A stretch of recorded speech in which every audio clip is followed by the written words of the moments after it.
After observing many videos of the economy section on YouTube, I came to an observation that most of those videos do not focus on the basics of economy that are given in the NCERT book. So, hello everyone, welcome to the channel. So, today we are going to start an initiative in which we are going to cover the economy section from the NCERT book. It means that from class 9 to class 12, complete economy will be covered in this initiative. So, in totality, I have divided the economy into 12 chapters, in which the introduction wala part is the first chapter. So, in total 12 parts, we are going to deal with the economy, everything of basic economy that is given in the NCERT books, so that आपका basics बहुत अच्छे से cover हो जाए. Okay, so this is the PDF of today, and we are going to discuss the economy, and we are going to understand this economy ka section in very much detail and the basics. So let us start our today's video. Now this video is the part of the demo lecture, and if you love this initiative and you like this initiative, you can join the Telegram channel and you can contact the channel for further assistance and regarding the further videos. Now let us start with our today's lecture, that is economy and introduction. So what is basically an economy? How does an economy works? So an economy, it is a framework in which all the economic activities, that is the investment. I'll explain you each and every point. Just bear for me with the next 5 minutes. You are going to understand how this process works. Okay. So it is a framework in which all the economic activities, and economic activities means from the start to the end, from the production of goods to the production of services. All of this is included in the economic activities. Now, in these economic activities is constitute the investment, production and consumption. How? Let us see an example for this. मान लो किसी ने एक product बनाया, ठीक है, wheat यहां पे farmers ने प्रोड्यूस किया. Now this wheat is further processed by the flour mills, and further this flour mill supply this bread to the final consumption. So यहाँ पे farmers से जो process start हुआ, it ended by the consumption, and यही point यहाँ पे mentioned है, that is investment, production and consumption constitute होते हैं. These are carried out to fulfill the needs and desires of the society. It determines how the resources are allocated and how various goods and services are produced and distributed. Now, to understand this point, let me give you a basic idea. The basic idea is economy के functioning में there are basically three core questions. That is what to produce. हमें क्या production करना है? How to produce? What are the techniques of the production? And for whom to produce? So what is the target audience of the product that is made? Okay. Now what to produce? It depends on the needs, resources and availability. Let us see an example यहाँ पे what to produce का. अभी let us assume the city's food ecosystem. मान लो एक city है and वहां पे food ecosystem को हम study करते हैं. So food, सबसे पहले farmers ने wheat को grow किया. It represents what to produce. What to produce? So we need to produce the wheat in the city's food ecosystem. Next is how to produce. क्या process होना चाहिए production का? So how to produce में it constitutes of the choice of technology. It means that capital intensive technology use होगी, capital intensive technology use होगी, या फिर labor intensive technology use होगी. Now, as the name suggests, capital incentive technology focuses more on the machinery wala part. There is a factory and there is a heavy machinery that produces the goods. For example, हमारी automobile industry. On the other hand is labor intensive. It means जहाँ पे labor की demand and labor की need ज़्यादा है, which shows the agriculture wala part. So agriculture is a labor intensive technique. Capital intensive technique हमारे factories में होती है, ठीक है। सो फार्मर ने यहाँ पे ग्रो किया वीट को, इस वीट को प्रोसेस किया फ्लोर मिल ने, ये हमारा जवाब है हाउ टू प्रोड्यूस का, ठीक है। And that for whom to produce, अब जब वीट का प्रोडक्शन हुआ, the flour mill has process that wheat to make the bread, so final जो कमोडिटी हमारे पास आई that is bread. Now these bakeries sell this bread to the families, so for whom to produce, for families. Bread हमने किसके लिए produce की, families के लिए प्रोड्यूस की। नाउ इकोनॉमी में ये फूड इकोसिस्टम, जो सिटी फूड इकोसिस्टम की हमने बात की है, दिस इज 1/1 मिलियंथ पार्ट जो इकोनॉमी परफॉर्म करती है। Now all the sets of this individual, जैसे हमने एक सिटी इकोसिस्टम देखा, ऐसे ही बहुत अलग अलग डोमेन है जहां पे इस तरीके से एक इकोसिस्टम बना है। So all the economic activities के इस इकोसिस्टम को वी टर्म एज इकोनॉमी, ठीक है। आई होप कि ये आपको समझ में आ गया होगा, बहुत क्लियरली आपको ये चीजें क्लियर हो गई होंगी।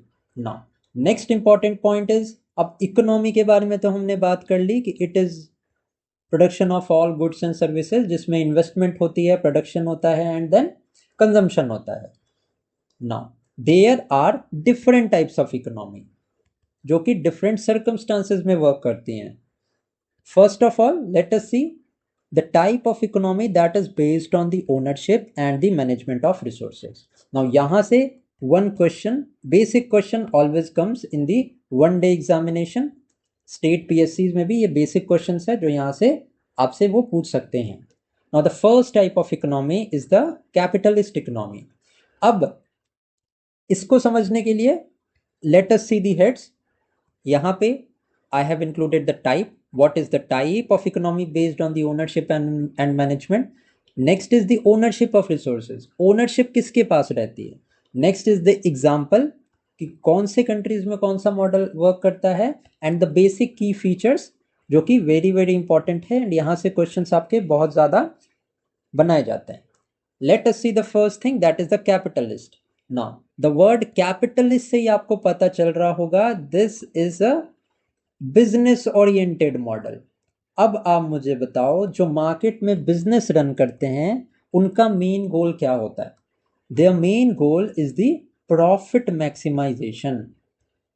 सो as the name suggest, capitalist model में क्या होता है कि जितनी भी ओनरशिप होती है रिसोर्सेज की, that lies with the private enterprises और the private businesses.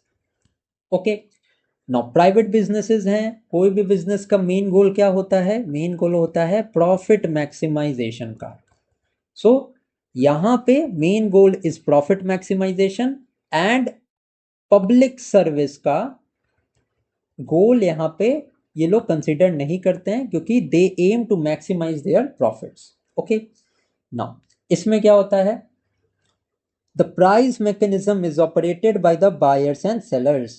Private profit या gain is the central motive, ये तो आपको समझ में आ गया होगा। द प्रॉफिट और gain is the central motive.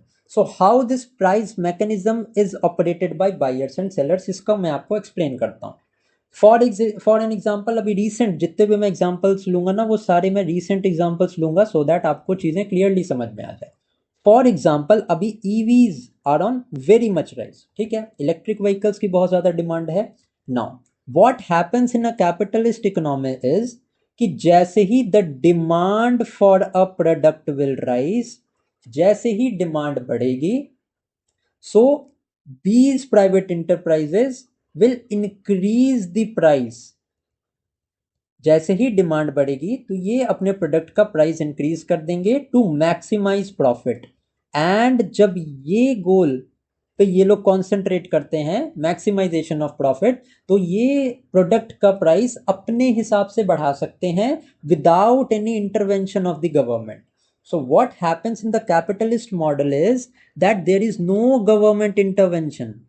There is no government intervention, and this is very much in prominent in countries like US and UK. Okay, Apple का ही आप example ले लो। The Apple launches iPhone, ठीक है, iPhone का rate It started from around 80 to 19,000, and as of today it is around 1.5 lakh in India. So there is no regulation of the US government on Apple. वो अपने हिसाब से चीजें कर सकती हैं, and that is why you see that most of the multi-billionaire companies are in the USA, क्योंकि government का कोई रेगुलेशन उन पे नहीं होता है. For example Google. एंड अभी करंट अफेयर्स के व्यू पॉइंट से आपने देखा होगा, Nvidia has overtaken the Amazon and Google as well. ठीक है, मेटा को भी ओवरटेक किया है to become the highest valuation company. Nvidia भी यूएसए की है, एप्पल भी यूएसए की है. सो यहां से आप समझ पा रहे होगे with the practical examples that how the capitalist model works. Next is the socialist model. अब सोशलिस्ट नाम से ही पता चल रहा है कि इट मीन्स सोशल, मतलब फॉर पीपल. मतलब इस मॉडल में the people are at primacy. Okay, so यहाँ पे जो ओनरशिप ऑफ रिसोर्सेज होती है वो स्टेट के अंडर होती है. ठीक है, प्राइवेट इंटरप्राइजेस का यहाँ पे नो और मिनिमम रोल होता है in the socialistic model. This type of model is prevalent in China and Russia. अभी अगर मैं आपको हिस्टोरिकल कंटेक्स्ट में बताऊं, so if I talk about Russia ना, रशिया में 1917 से prior there was tsarist autonomy. ठीक है, अब ये जो सारिस्ट रिजाइम था, they thought that they are answerable to no one, they are answerable only to God. ठीक है, एंड उन वो पीपल के बारे में नहीं सोचते थे. And that is the reason why the Russian revolution of 1917 is very famous, जिसमें द मेन एम वॉज कि जो भी पब्लिक, जो भी गुड्स हैं, जो भी सर्विसेज हैं, उन पे डायरेक्टली कंट्रोल होना चाहिए पीपल का. And after that Russia and China, they are very much known for their socialistic model. Now what happens in this model is, capitalist economy में जैसे हमने देखा कि द प्रॉफिट और the gain maximization is the central motive. On the other hand socialist model में state और the government it directly plans the production distribution for social welfare. Capitalist model में हमने देखा था जैसे ही the demand of the product rise, prices उनके वो राइज कर देते थे to maximize their profit. But socialist model में all of the resources are under the state ownership. So state अपने अकॉर्डिंग जो है वो प्रोडक्शन एंड डिस्ट्रीब्यूशन को डिसाइड करती है to maximize social welfare. So socialistic model का मेन एम है to maximize the social welfare. Okay, I hope ये दोनों मॉडल्स आपको बहुत अच्छे से समझ में आ गए होंगे ना. अगर मैं बात करूं मिक्स्ड इकोनॉमी की, तो it is a blend of capitalist as well as the socialistic model. अब मिक्स्ड इकोनॉमी में क्या होता है, there is the coexistence of both government and the private sector. अब इसमें क्या होता है, फॉर एग्जाम्पल कौन से country, so we well know that India is a mixed economy. अब ये मिक्स्ड इकोनॉमी कैसे है, कैसे पब्लिक एंड प्राइवेट सेक्टर को एग्जिस्ट कर रहे हैं, ये पता होना चाहिए आपको. ठीक है, बेसिक पॉइंट है. So some of the sectors which are under the control of the government. कौन से सेक्टर्स हैं, हमारा रेलवेज का सेक्टर है, railways is under direct control of the government. Then the defence is well under the control of the government. Okay, then atomic energy is also under the direct control of the government. Okay, so यहाँ पे public ownership है. Private ownership कहाँ पे है, private sector exist करता है. अभी recently आपको पता होगा इंश्योरेंस सेक्टर में 100% एफडीआई अलाउ की है. इसके अलावा इंफॉर्मेशन टेक्नोलॉजी, आईटी सर्विसेज में there is very much dominance of the private sector. आपने देखा होगा, आप मुझे एक नाम बताओ गवर्नमेंट, पब्लिक गवर्नमेंट कंपनी का जो कि आईटी सेक्टर में है, नहीं है ना. Although the Indian economy is very much largely, Indian economy में जो सबसे ज़्यादा कंट्रीब्यूशन है जीडीपी में वो सर्विस सेक्टर का ही है, बट स्टिल गवर्नमेंट का पब्लिक ये सर्विस सेक्टर पे कोई कंट्रोल नहीं है. Okay, so mixed economy is a type in which government and private ownership होती है, दोनों साथ में होती है, and the government regulates for the public interest. अब जैसे ही गवर्नमेंट को ये लगेगा कि प्राइवेट कंपनीज अपने सेक्टर में कभी whenever there is a situation that the private ownership or the private companies they want to maximize their profit and the government think that they are exploiting the general public, so government का intervention उसी time पे हो जाता है। Okay, so India ने mix model क्यों choose किया? अगर हम इंडिया की बात करें तो इंडिया ने मिक्स मॉडल इसलिए चूज किया सो दैट वेलफेयर को एक्सपैंड किया जा सके, वेलफेयर को एक्सपैंड किया जा सके। इसके अलावा स्ट्रेटेजिक कंट्रोल की सेक्टर्स में इंडिया का रहे, जो मैंने आपको अभी एग्जांपल में बताया। फॉर एग्जांपल अभी अगर मैं रीसेंट मॉडल की बात करूं तो semiconductor is very much in news.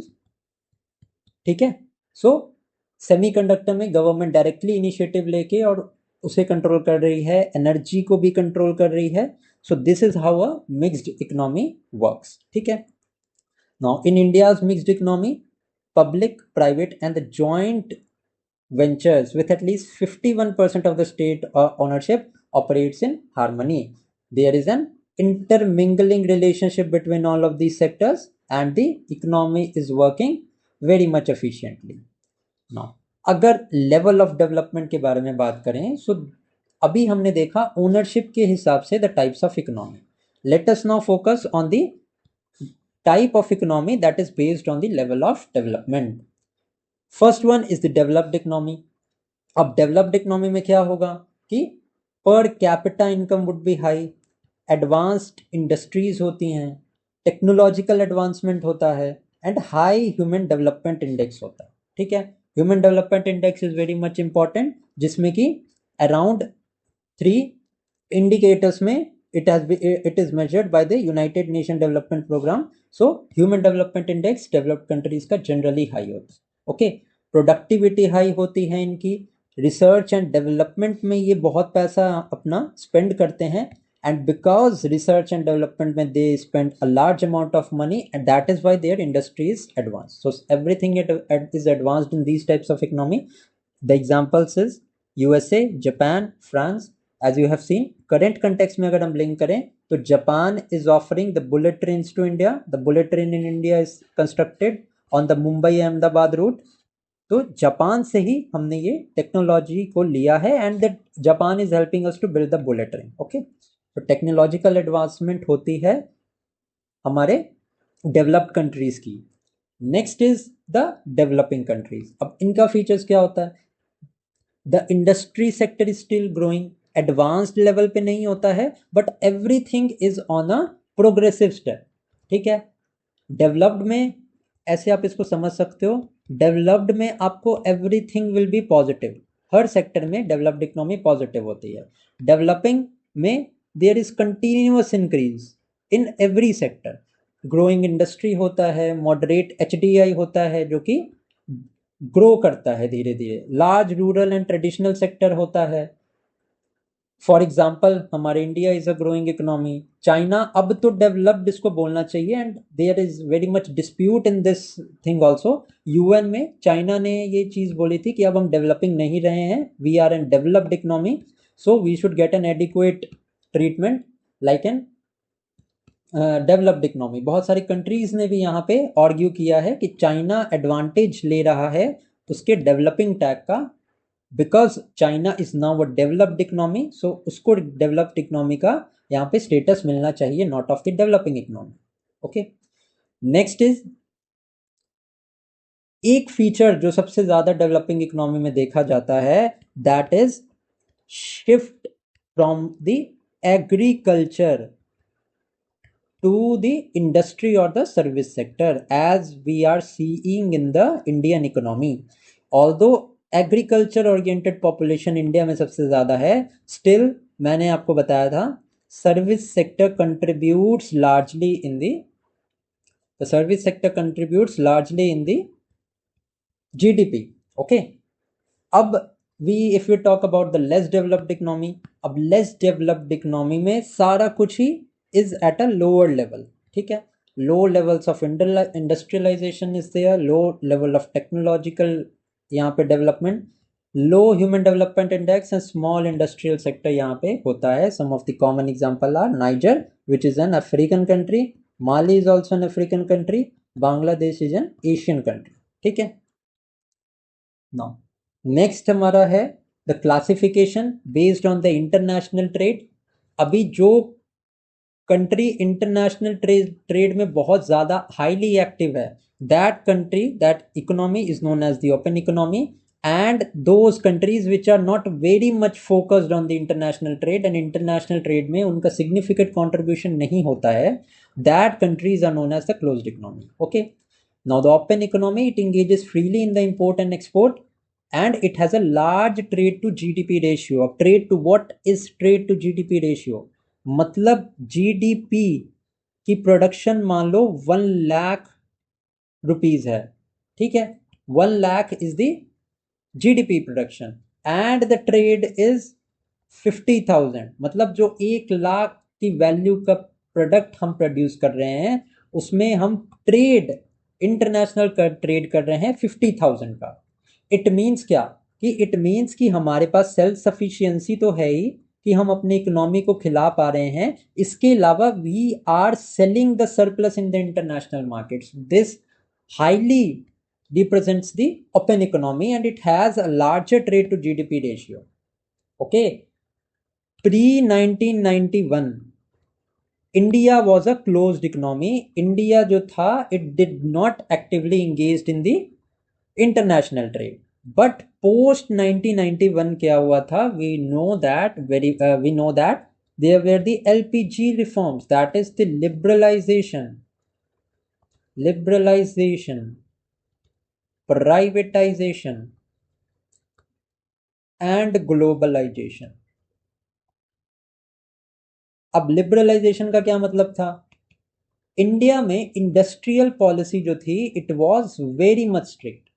Industrial policy and जो इंडस्ट्रियल लाइसेंसिंग थी it was very much strict. Most of the powers and most of the control on the industries यहाँ पे गवर्नमेंट का हुआ करता था. बट पोस्ट 1991 में industrial policy को लिबरलाइज कर दिया गया. इट मीन्स इंडस्ट्रियल पॉलिसी के जो यहाँ पे पॉलिसी थी उसको लिबरल कर दिया गया and private players was allowed. इसका मतलब क्या, लाइसेंसिंग को यहाँ पे बहुत ज़्यादा यहाँ पे इजी कर दिया गया. Next is privatisation.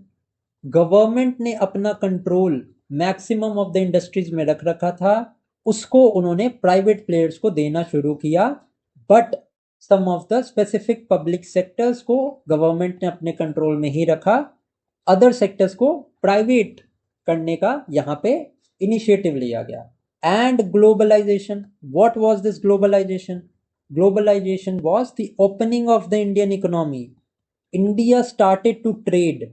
इंडिया ने ट्रेड शुरू किया बाकी कंट्रीज के साथ and India opened up his economy and that is why the pre 1991 reforms वाली प्री 1991 रिफॉर्म्स जो इंडियन इकोनॉमी थी that was termed as the closed economy. But after the 1991 India became an open economy. अब India के example से ही open and close economy आपको मेरे ख्याल से बहुत अच्छे से समझ में आ गया होगा. Now next important point is about the sectors of the economy. What are the various sectors? So let us see this. Now let us see the next topic, that is the sectors of the economy. So there are various sectors in the economy that help each other, that are interrelated to each other. These are interrelated to each other, and because they are interrelated, then only the final product comes to our hands and comes into the hands of the customers and the consumer uses it. Now, the first sector is the primary sector. Now, the primary sector, as the name suggests, it means the first, it means the starting point. Now, the examples are agriculture, mining, fishing. क्यों क्यों why this sector is known as primary sector? Because जो भी primary sector में produce होता है that is used by the secondary sector as a raw material. So primary sector जो है it provides the raw material for further processing of the goods. Okay. If I talk about the contribution of the primary sector, so around 20.19% of India's GDP में contribution है of the primary sector and it constitutes the largest workforce. क्यों largest workforce? Because agriculture is a part of the primary sector. Next is secondary sector. Now this is a sector that uses the product, that uses the raw material which is made by the primary sector. For example, wheat है तो wheat को use करती है flour mills to make bread. तो manufacturing का काम यहाँ पे सेकेंडरी सेक्टर में होगा। माइनिंग से, इफ वी से, अगर हम माइनिंग से we get different cements and all, तो इसको फिर सेकेंडरी सेक्टर में कंस्ट्रक्शन स्टेज के लिए यूज किया जाता है। So this constitutes the secondary sector. Now this is a sector in which the raw material that is made by the primary sector is used as a basic product for further production of the good. Around 25.92% of the India's GDP में contribution है of the secondary sector. At last is the tertiary sector, which is necessarily the service sector. अब service sector में आ गया banking है, insurance है, transport है, education है, in addition to that health care है। all of these constitute the tertiary sector, and this is also known as the service sector because mainly यहाँ पे service oriented सारा काम होता है, and it contributes the largest amount in the India GDP, around 54% of the India's GDP में contribution है of the tertiary sector. Now, if we talk specifically about the GDP contribution, so let us see, सबसे ज़्यादा यहाँ पे contribution है tertiary sector का, then है secondary sector का, and then there is primary sector. यहाँ पे एक बहुत contrary and irony की बात आप देखोगे कि primary sector, despite having the largest workforce, is the lowest contributor in the India's GDP. On the other hand, if I talk about the tertiary or the service sector, despite being the lowest workforce that is indulged in the tertiary sector, it contributes the largest amount in the Indian GDP, that is around 54%. So that is why India is now focusing on the primary sector. Various initiatives are also there, that is doubling the farmers' income, Matsya Sampada Yojana, Kisan Sampada Yojana, all of these schemes are being launched to increase the contribution of the agriculture. अगर आप चीज़ें इस तरीके से delete करके पढ़ोगे तो आप बहुत ही अच्छे से prelims as well as mains के लिए इकोनॉमी के पोर्शन को बहुत ही एफिशिएंटली कवर कर पाओगे आप। ठीक है, दैट इज वाई गवर्नमेंट का टारगेट यहाँ पे अब एग्रीकल्चरल सेक्टर को एक्सपेंड करने का है ताकि हम फार्मर्स की इनकम को इंक्रीज कर सकें, एंड दैट इज वाई बहुत ज़्यादा इनिशिएटिव यहाँ पे लॉन्च किए जा रहे हैं। And in addition to that, अभी अगर रिसेंट डेवलपमेंट में आपको बताऊं, so you have seen USA ने इम्पोज किया है सैंक्शंस अब इंडिया में, सेकेंडरी सैंक्शंस के नाम पे 50% tariff charges has been imposed on India. Why is that so? It is because India has disagreed to India has disagreed to trade with USA on the agricultural market. USA चाहता है कि India अपनी agricultural market उसके products के लिए open करे, dairy sector के लिए ओपन करे, बट इंडिया अपने जो लोकल फार्मर्स हैं उनको प्रिजर्व करना चाहता है। That is why Indian farmers को इतनी ज़्यादा सब्सिडीज मिलती हैं, and that is the reason why this is the point of contention on the part of the agriculture sector, that India and USA में ट्रेड डील अभी तक नहीं हो पाई है, and in resentment USA is imposing around 50% tariffs on India. Okay, next the next sector which I would like to tell you about is the quaternary sector, that is related to information and technology, research and development, consultancy. ठीक है, all of this basically ये जो quaternary sector होता है, this is a knowledge based sector. ठीक है, information technology, research and development, consultancy is a part of the quaternary sector. Okay, advance knowledge based activities यहाँ पे इंक्लूडेड होती हैं। Next in the line is the quinary section, quinary sector. Now this is the high level decision making by the executives, CEOs, higher level of bureaucracy, the policy making, the leadership जो policy बनाती है, all of this is included in the quinary section. ठीक है, examples की मैं बात करूं तो वी हैव द नीति आयोग which is the policy think tank of the government which was formed in the year 2015। ये क्वीनरी सेक्टर में ही आ जाएगा हमारा। Okay, Top roles in the government universities etc. This is a part of the queenary sector. Next देखते हैं about the branches of economy. अब there are basically two branches of the economy. One is the macroeconomics, the another one is microeconomics. So as the name suggests, micro मतलब small. So यहाँ पे individual level पे जो है economy से deal किया जाता है in the macro economic section. Okay, it looks at the individual agents, that is the household firms and their decision making under the scarcity. On the other hand, macroeconomics, macro means large, so it deals with the economy as a whole. For example, macroeconomics में various things आती हैं such as national income, employment, inflation, GDP, gross national product etc, per capita income वगैरह, ये part होता है हमारे micro economics का. ठीक है, सो नेम से ही आपको ये चीज समझ में आ गई होगी. Now let us talk some of the features of the Indian economy. ठीक है, अब यहाँ पे ये जो फीचर्स हैं ये आप एज अ फैक्ट्स यूज कर सकते हो अपने आंसर राइटिंग में, एंड इन जनरल भी आप इस फैक्ट्स को याद रख सकते हो to solve the static questions. अगर मैं बात करूं ट्रेडिशनल फीचर्स की, मतलब the features which show that the India is an agriculture based economy. कैसे हम बोल सकते हैं कि India is an agriculture based economy? कुछ फैक्ट्स होने चाहिए हमारे पास. So these are only the facts. Traditional economy means there is the primacy of agriculture. ठीक है, although it is the largest employer, though a decreasing share in GDP. हमने देखा है अराउंड 20% ही कंट्रीब्यूशन है in comparison to the 54% contribution of the service sector. So ये एक traditional feature है कि एग्रीकल्चर की प्राइमेसी है, although it has a decreasing share in the GDP. उसके अलावा रूरल डोमिनेटेड पॉपुलेशन है, it is seen, and Mahatma Gandhi has also said that India is a country of villages. ठीक है, most of the India resides in the villages, so there is a rural dominated population. अगर मैं census की बात करूं 2011 की, तो 67% of the population is rural in India.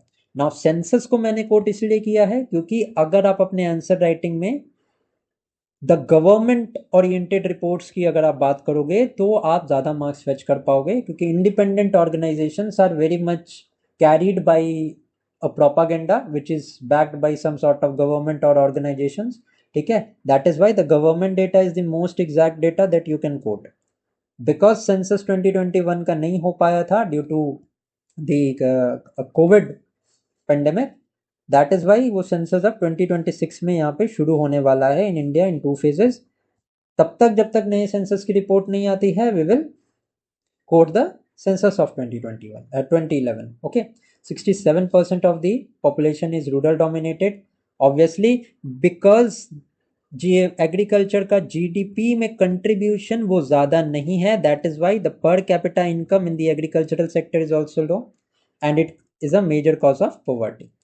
Next जो ट्रेडिशनल इकोनॉमी का फीचर्स है, that is India is a high and fast increasing population which causes a strain on resources, and in the year 2024 India has overtaken China to become the world's most populous country.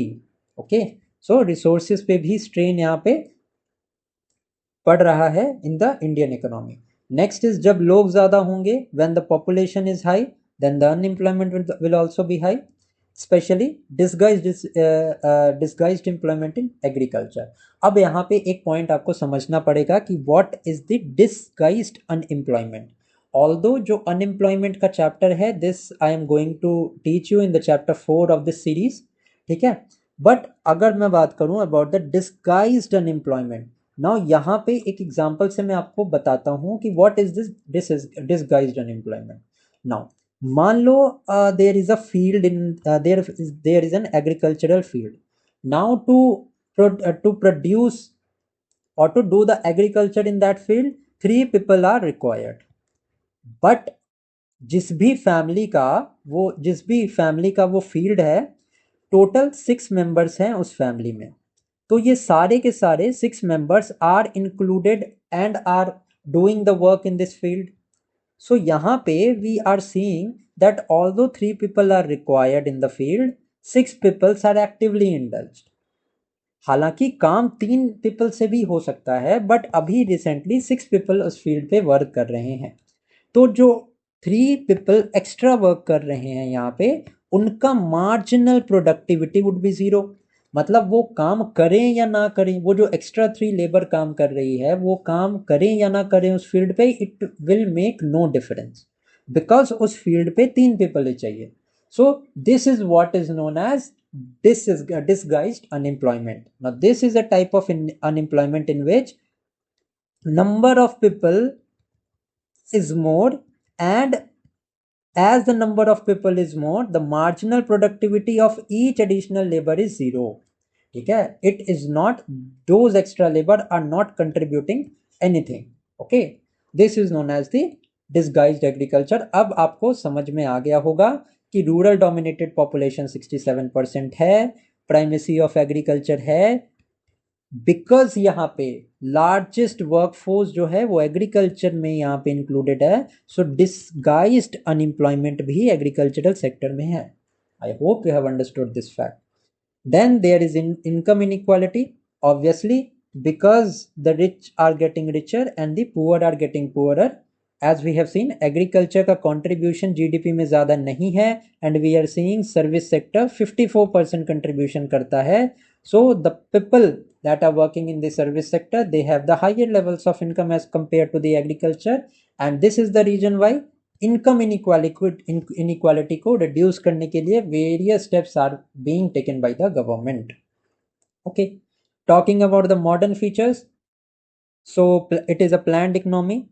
now post independence 1947 के बाद the planning commission was established in India. Planning commission establish किया गया था India में in the year 1950. Okay, so they use to make 5 year plans. ठीक है, and ये 5 years plan, कौन सा प्लान कब आया, किसने बनाया, what was the aim, what was the target, ये सारा कुछ ही हम इस सीरीज में कवर करेंगे. So don't worry, this is only the introduction वाला part. That is why I am trying to explain you the core concepts of the economy. ठीक है, so 5 year plans were initiated by the planning commission in the 1950s. हर 5 साल के targets को यहाँ पे decide किया जाता था, एंड टारगेट किया जाता था कि 5 साल में हम ये टारगेट अचीव करेंगे. सो इन टोटलिटी 12 5 ईयर प्लान्स यहाँ पे इंडिया में आए थे. बट 12 5 ईयर प्लान के बाद this planning commission was abolished and a NITI Aayog was formed in the year 2012. Now what is this Niti Aayog? This is the National Institute for Transforming India, and इसके जो chairman होते हैं is the Prime Minister of our country, जो recently अभी prime minister Modi हैं. Also the vice chairperson की, vice chairman की मैं बात करूं, so the vice chairman PM जो है, he nominates the vice chairman. And अगर स्टैटिक पॉइंट से बताऊं मैं आपको, तो Suman K Bery is currently the vice chairman of the NITI Aayog. Okay, now rapid industrial development हुआ था post 1991, as I have told you about the LPG reforms.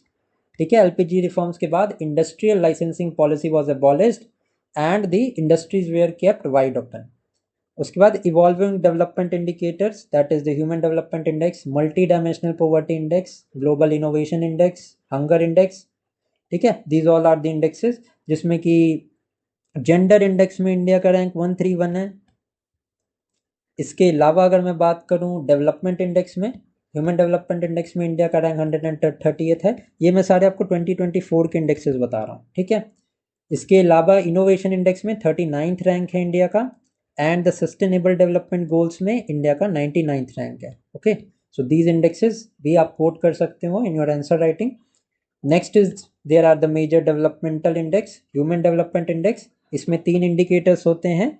The first one is life expectancy, education and income, जिसमें health, education and standard of living को देखा जाता है. And if talking about India's rank as per the purchasing power index, तो globally India का 3rd rank है. India का 3rd rank है globally in the PPP index. And this human development index ये रिलीज करता है United Nation Development Programme, UNDP. यहाँ से भी क्वेश्चन आता है कि who releases what report, so ये आपको पता होना चाहिए. Next in the line is the multi-dimensional poverty index, which is released by UNDP and the Oxford Poverty and the Human Development Initiative OPHI. ये सब मिलके रिलीज करते हैं इस रिपोर्ट को. Now it measures the deprivation in education, health and standard of living. Main component है years of schooling, nutrition, sanitation. Don't worry, reports का एक अलग से मैंने प्लान किया हुआ है जिसमें कि सारी इकोनॉमी से रिलेटेड रिपोर्ट्स में इन डिटेल आपको सारी चीज़ यहाँ पे कंप्लीट करवा दूंगा। Okay, then there is global inequality index which addresses the gender gap and it is released by the WIPO.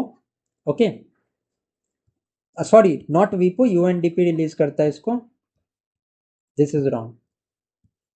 So it measures the health empowerment and economic participation. अब hunger index है, it relates to hunger and risk, undernourishment, child wasting, stunting, mortality, these all are included. ये सारा कुछ मैंने unemployment and वो इस वाले chapter में कवर किया है, you just need to know about the reports. World Happiness Report, Quality of Life and Well-being. It is released by Well-being Research Center at the University of Oxford. And ये income support, health, freedom, generosity, ये सारा कुछ इसमें include होता है. Now let us talk about the human capital and economic growth. Okay. Now what is human capital? Human capital is related to the development of humans. अब development of human से relate करता है हमारा human capital. It means that the skills of the human being, the knowledge of the human being, the health embodied in the people, all is enhance through education, training and health care. जब आपके skills enhance होंगे, आपकी knowledge enhance होगी, आपका health parameters बहुत अच्छे होंगे, then you will contribute more to the economy because you are fit, because you are educated, because you are skilled. So you will contribute more and more to the economy, and that is why the development of human capital is very much essential. ठीक है, अब physical capital versus human capital की बात करूं तो physical capital क्या होता है? Physical capital is something which we can see through eyes, which we can see through eyes. अगर मैं ह्यूमन कैपिटल की बात करूं तो can we see the human capital with our own eyes? No. क्या हम किसी इंसान का स्किल देख सकते हैं? क्या उसका कोई डेफिनेट फॉर्म है? नहीं है ना। विच वी कैन फील, अगर कोई हमसे बात कर रहा है या हमने किसी को कोई काम करने को दिया है तो वी कैन फील, उनको हमने काम बोला, उन्होंने कर दिया, तो we feel that this person is skilled. उनके बात करने के तरीके से we can feel that the person is educated. Okay, so the physical capital is tangible, it can be sold and transferred. ठीक है, सच एज मशीनरीज हो गया, फर्नीचर हो गया, इन सब चीज़ों को हम देख सकते हैं, दीज आर फिजिकल कैपिटल, इसको हम ट्रांसफर भी कर सकते हैं। On the other hand human capital is intangible. अब किसी एक इंसान की कुछ स्किल्स हैं, उसको हम उस इंसान से निकाल के किसी दूसरे इंसान में तो नहीं दे सकते। The second person need to develop that skills. ठीक है, that is why merit basis पे कॉम्पिटिटिव एग्जाम्स में सिलेक्शन होता है कि जो अच्छा स्कोर करेगा, जिसके पास ज़्यादा स्किल होगी, जिसके पास ज़्यादा नॉलेज होगी, वो सेलेक्ट होगा। ठीक है, so the human capital is intangible, it is inseparable from its owner as I have told you, and mobility इसकी रिस्ट्रिक्टेड होती है। नाउ अब ह्यूमन कैपिटल फॉर्मेशन कैसे होगा? We have seen human capital का क्या मतलब होता है। It mean skill, proper health embodied in that person and the knowledge. Skill कैसे डेवलप होगा? स्किल डेवलपमेंट होगा ट्रेनिंग से, जॉब ट्रेनिंग से स्किल डेवलप होगा, ये रिलेशन हो गया। नॉलेज कैसे मिलेगी इंसान को? अगर हम इन्वेस्ट करेंगे एडुकेशन में। हेल्थ कैसे इंसान की बेटर होगी? जब हम हेल्थ केयर में इन्वेस्ट करेंगे। सो the human capital formation means the investment in the education, health, migration and job training. Okay, next is talking about the economic growth. अब इकोनॉमिक ग्रोथ का क्या मतलब होता है? सो दिस इकोनॉमिक ग्रोथ, अब before telling you the economic growth, यहाँ पे ये बात समझने वाली है कि जब ह्यूमन कैपिटल यहाँ पे इंक्रीज होगा, ये प्रोडक्टिविटी को इंक्रीज करेगा। This will increase the innovation, this will increase the adaptability, which will ultimately lead to the higher GDP in the economy. Okay, now what is economic growth then? Economic growth is the increase in the national output enabled by improved capital, both human capital and physical capital की improvement होगी, then economic growth होगा। Technology में advancement and innovation would lead to the economic growth of a country. Next देखते हैं। now in the 21st century एक नया concept आया है, इकोनॉमिक ग्रोथ। तो यहाँ पे सबने अचीव कर ली, but the economic growth with sustainable development is the need for the hour, because economic growth को अचीव करने के चक्कर में the earth is witnessing very much pressure in all dimensions. May it be resources, may it be anything, कोई भी resource हो, the earth is facing very much resource crunch that is going on. That is why the economic growth is currently coupled with the sustainable development. So what is this sustainable development? Now, the sustainable development is defined at the development that meets the need of the present. मतलब ये तो economic growth की definition हो गई कि हम यहाँ पे प्रेजेंट में लोगों की नीड्स को फुलफिल कर रहे हैं, but without compromising the future generation. ऐसा नहीं है कि हम अपनी इकोनॉमिक ग्रोथ या अपनी ग्रोथ करने के चक्कर में फ्यूचर जनरेशंस जो आने वाली है उनके पास कुछ भी ना बचे। So the sustainable development it means that there should be the development of the needs of the present without compromising the future generation, and that is why there are 17 sustainable development goals जिससे कि United Nations ने mandate किया है to be achieved by the year 2030. Now broadly these 17 goals aims at poverty eradication, health, equality, climate action, inclusive growth. तो 17 goals यहाँ पे decide किया गया है, एंड इट इज दैट अभी मैंने आपको बताया था about the STG index, that is the sustainable development index, and इसी इंडेक्स में इंडिया का रैंक है 99। ओके, सस्टेनेबल डेवलपमेंट का कंसेप्ट समझ में आ गया, एंड इसी सारे फैक्टर्स से रिलेटेड है हमारी क्लीन एनर्जी के इनिशिएटिव। इन्हीं चीज़ों से रिलेटेड है हमारा रिसोर्स को ऑप्टिमली यूटिलाइज करना। क्लीन एनर्जी मतलब हम देख रहे हैं ईवी व्हीकल्स आर देयर जिनसे पॉल्यूशन नहीं होता है।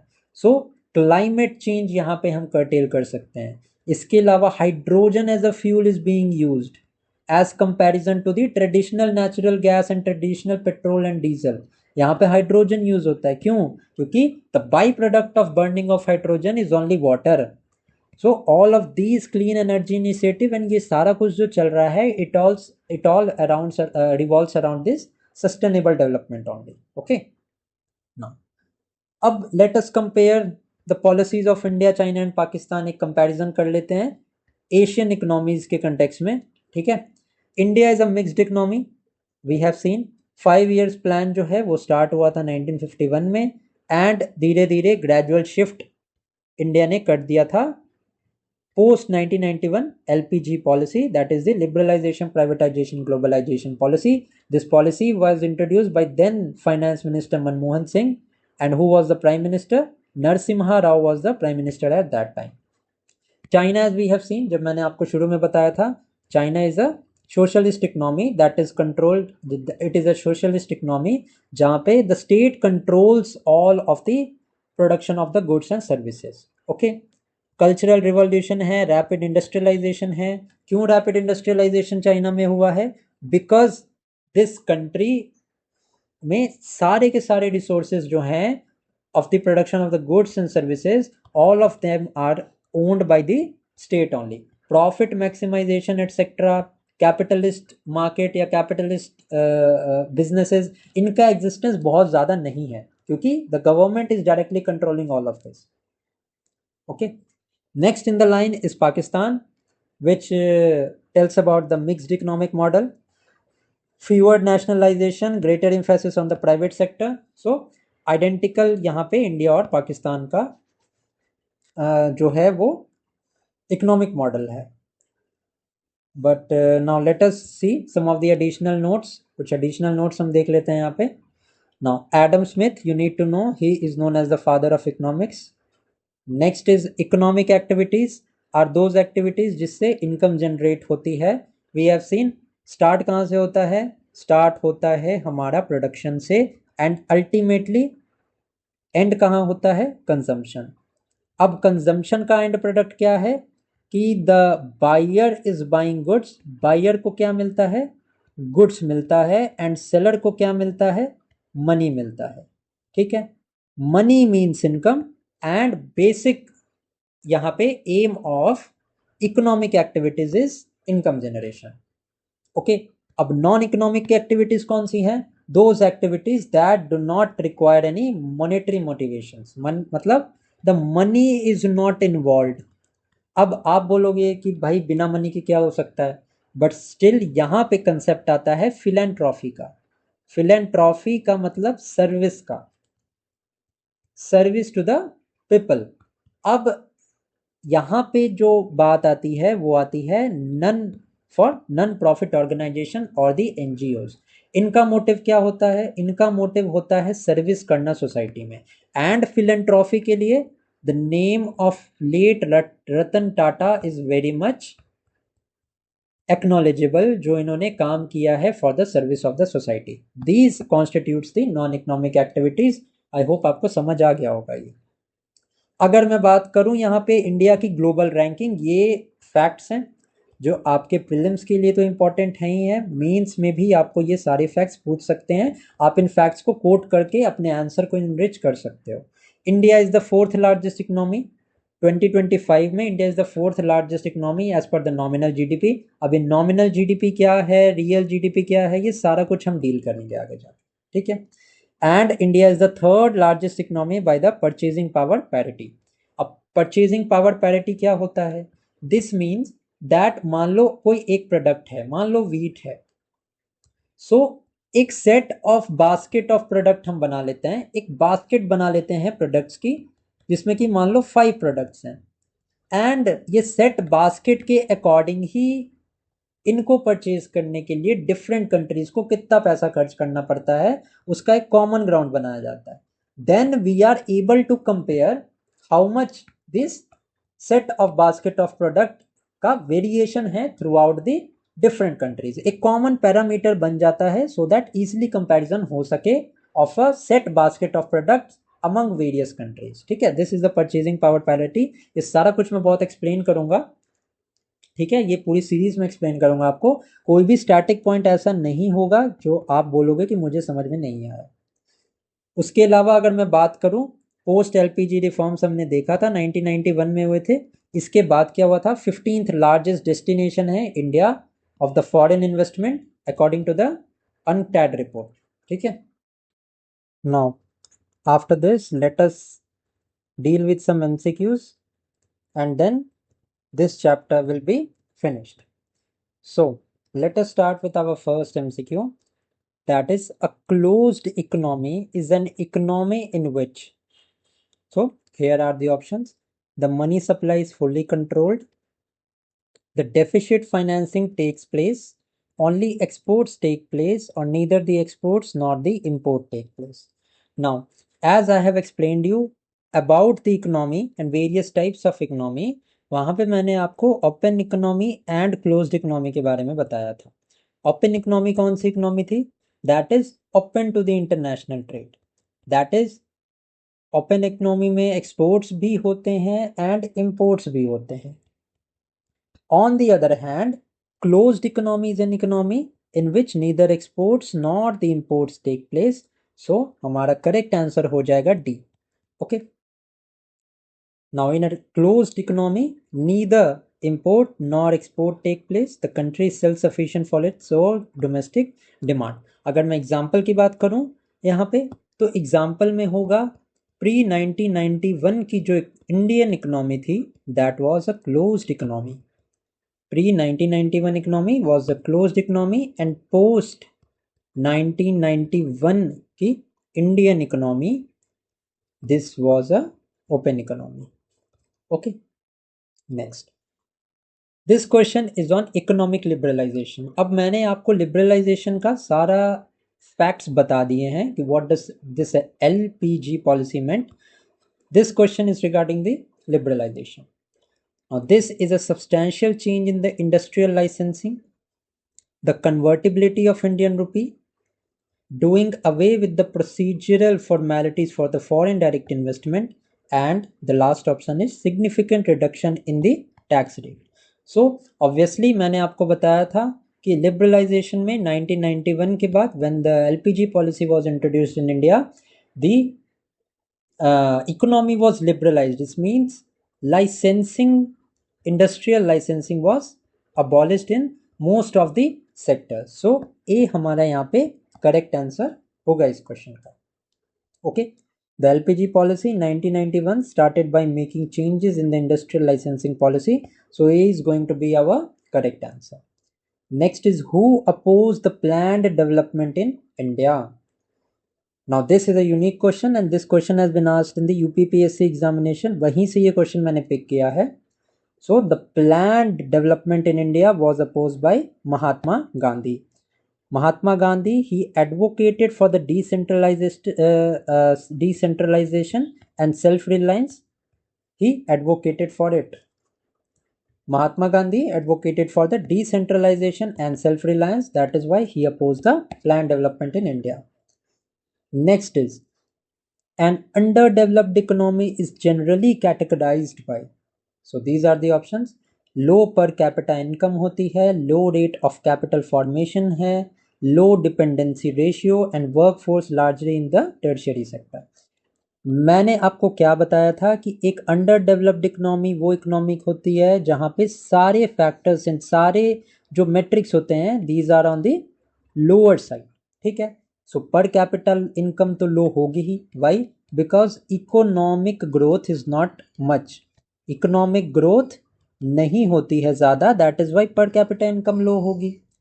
कैपिटल फॉर्मेशन का रेट भी लो होगा. इंफ्रास्ट्रक्चर में ज़्यादा इन्वेस्टमेंट नहीं होगा. क्यों नहीं होगा? क्योंकि जब ग्रोथ नहीं है तो गवर्नमेंट के पास पैसा नहीं है. तो जब पैसा नहीं है तो कैपिटल में गवर्नमेंट किसी भी चीज़ में रेवेन्यू एक्सपेंडिचर का तो फिर भी खर्चा कर सकती है गवर्नमेंट, बिकॉज रेवेन्यू एक्सपेंडिचर में डे टू डे एक्सपेंडिचर को मीट किया जाता है. बट कैपिटल फॉर्मेशन तो इंफ्रास्ट्रक्चर से रिलेटेड है. So huge sum of money is required. Okay. तो 1 एंड 2 तो यहाँ पे एब्सोल्युटली हमारा करेक्ट है. बट अगर आप यहाँ पे थर्ड ऑप्शन देखोगे एंड लो इसको देख के आप इसको करेक्ट मैच कर दोगे कि लो dependency ratio is also feature of a under developed economy, तो आप गलत हो. क्योंकि यहाँ पे आपको लॉजिक का भी यूज़ करना है. डिपेंडेंसी मतलब क्या होता है कि कितने लोग जो हैं इकोनॉमी पे डिपेंडेंट है. फॉर एग्जाम्पल 6 पीपल हैं अगर फैमिली में और एक अगर वर्किंग पीपल है who earns for whole of the family, तो आप मुझे बताओ डिपेंडेंसी रेशियो लो होगा कि हाई होगा? हाई होगा. अंडर डेवलप्ड इकोनॉमी में the dependency ratio is always high because earning people जो हैं वो कम होते हैं. That is why more people are dependent on the single person who is earning for the family. Okay. So 3 को हम यहाँ से एलिमिनेट कर सकते हैं and we know that 1 and 2 is absolutely correct. ठीक है. 3 हमने एलिमिनेट कर दिया एंड 1 एंड 2 हमारा करेक्ट है. दैट इज वाई ए हमारा करेक्ट आंसर. यहाँ पे if we see the last option ना, work force is largely in the tertiary sector, this is also absolutely wrong. Why it is wrong? Because under developed economy में mainly जो occupation होती है वो agriculture होती है. ठीक है. सो एग्रीकल्चर में वर्कफोर्स जो है that is largely concentrated and not tertiary sector. Tertiary is the service sector. ठीक है. The workforce is largely in the primary sector, that is the agricultural sector. Okay. Next is mixed economy in India means. अब मैंने आपको सारे concept clear यहाँ पे कर दिए हैं तो आई डोंट थिंक कि आपको इस क्वेश्चन में प्रॉब्लम होगी. को existence of large and cottage industries, absolutely wrong. Foreign collaboration in economic development, absolutely false. Coexistence of the public and private sector as in the case of India we have seen. So हमारा correct answer हमारा होगा C.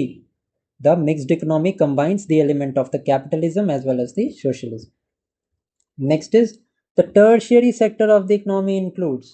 अभी मैंने आपको बताया कि tertiary is the service sector. अब मैंने जितने आपको यहाँ पे जितना भी आपको मैंने थ्योरेटिकल पार्ट में समझाया है, क्वेश्चंस वहीं से आएंगे. बस थोड़ा सा लॉजिक लगाना है. एक बार आप समझ जाओगे, खुद के नोट्स बना लोगे तो बहुत इजी हो जाएगा आपके लिए. Okay.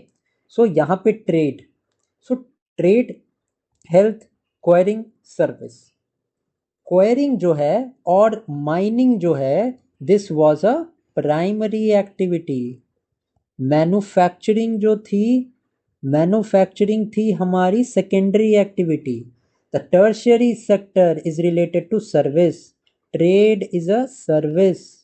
Health is a service and services तो खुद ये बता रहा है कि ये सर्विस सेक्टर है, तो 1, 2 and 4 will be the correct answer.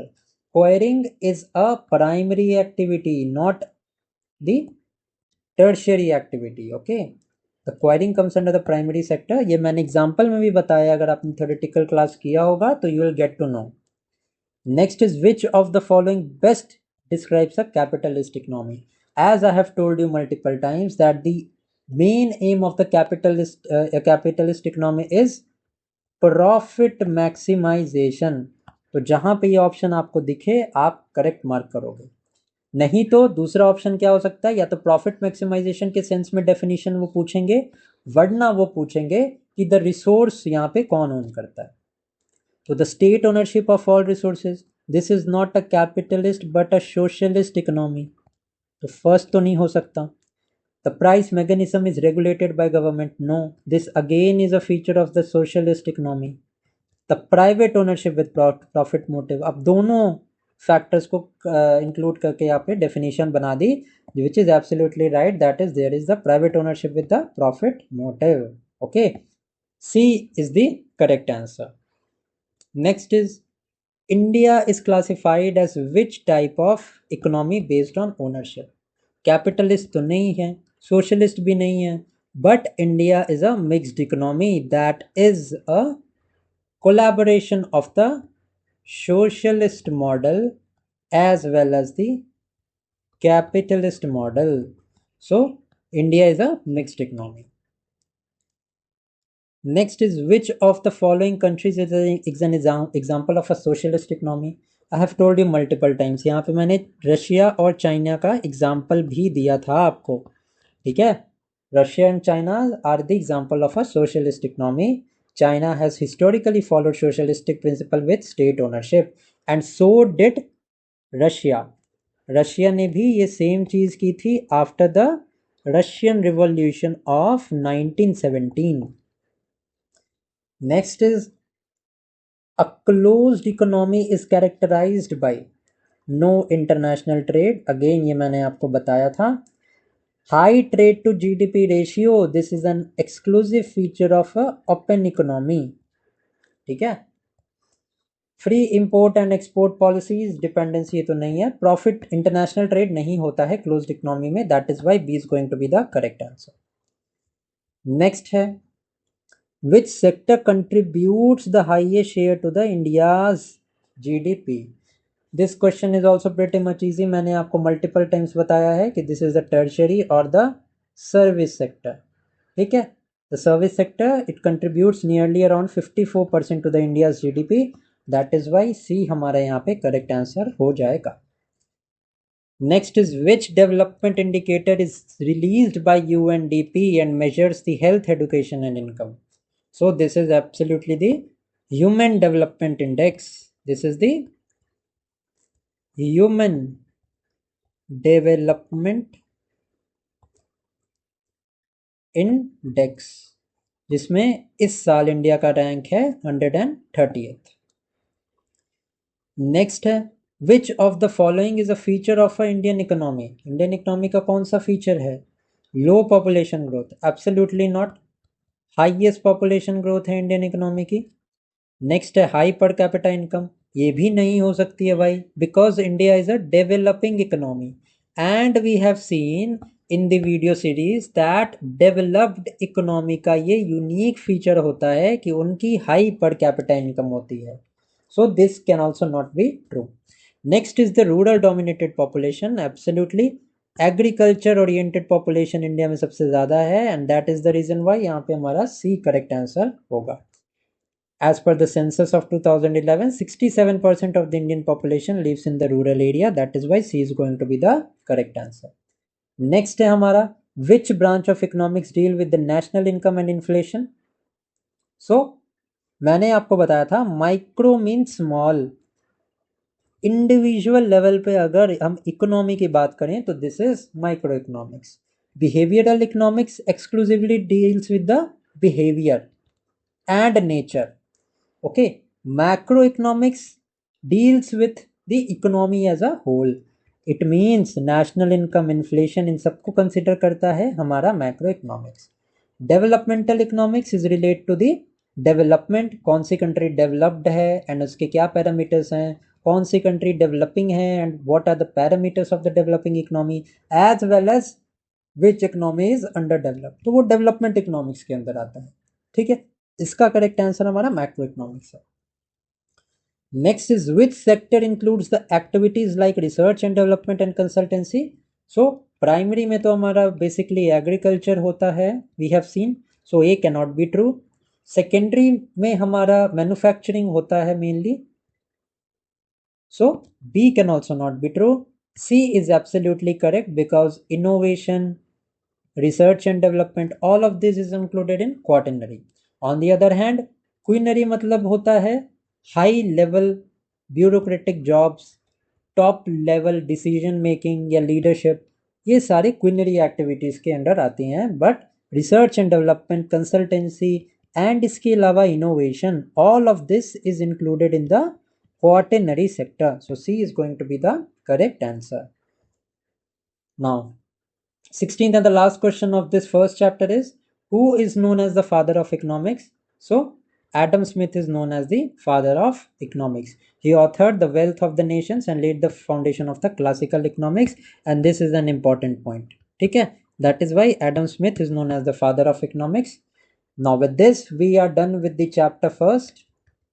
Okay, now if अगर आपने वीडियो यहाँ तक देखी है तो प्लीज़ वीडियो को लाइक करना, आप लोग सब कमेंट करके बताना वीडियो कैसी लगी, एंड कमेंट में ये ज़रूर बताना कि आगे की सीरीज़ मुझे लेके आने चाहिए प्रॉपरली इकोनॉमी एनसीईआरटी पे या नहीं, and you can also mention your suggestions. You can download this PDF from the Telegram channel.